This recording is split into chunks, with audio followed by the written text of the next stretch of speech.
Today I'm going to talk about my favorite mechanism in DropMix.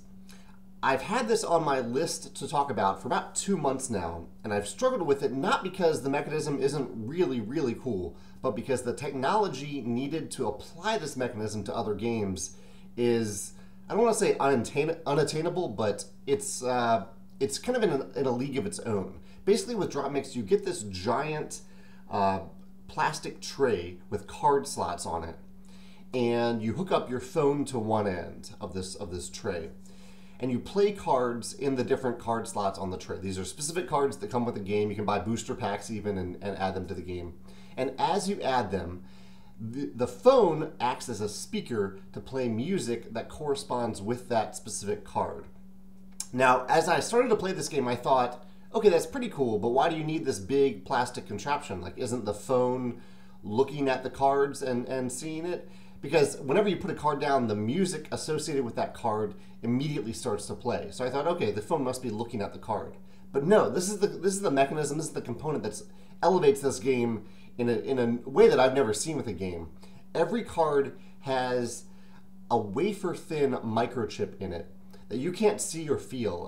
I guess if you look really closely, you can kind of feel it, but I had no idea. The cards felt like normal cards.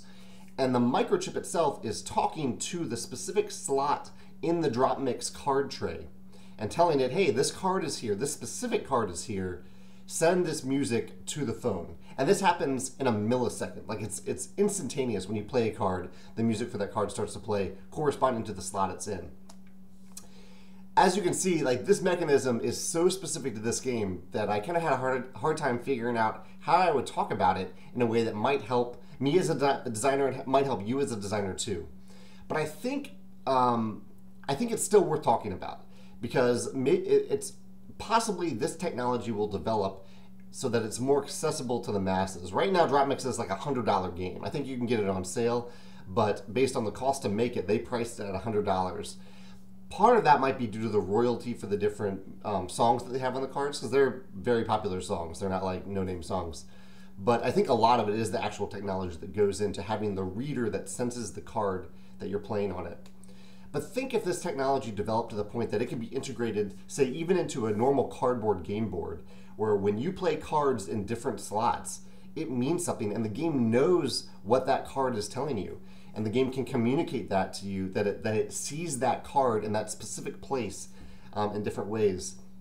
And in particular, I thought this would be pretty awesome if it develops to the point where you can do that. And cards, not only when you place them face up mean something, but also sometimes you might place cards face down on the board. You may not know what they are, but the game knows. So the game knows information that you don't have, and the game can act on that information even though you don't have it. I think the potential for this is incredible if the technology can get down to the point where it can be integrated with a more traditional game board. Because as it stands, the DropMix game board it's big and bulky. I'm sure there's a lot of stuff inside that plastic case that makes it necessary to be that size. But it doesn't, I don't think that would appeal to the masses of board gamers. But if you get that technology down to something that you can integrate into a game board, it would be incredible to have the game see cards and know what they mean. It's incredible. I'd love to hear your thoughts on this. If you think there's potential for this type of technology in the hobby game world, or if you can think of any other games where the game can, even without technology, maybe there's a way without technology, the game can see information that the players either don't have yet or are giving to the game, and the game acts on that information as if it is intelligently acting on information that it has. Or if you have a different mechanism in DropMix you'd like to talk about, I'd like to hear about that as well. Feel free to like and subscribe to this video if this topic interests you, or become a champion at the link below. Thanks.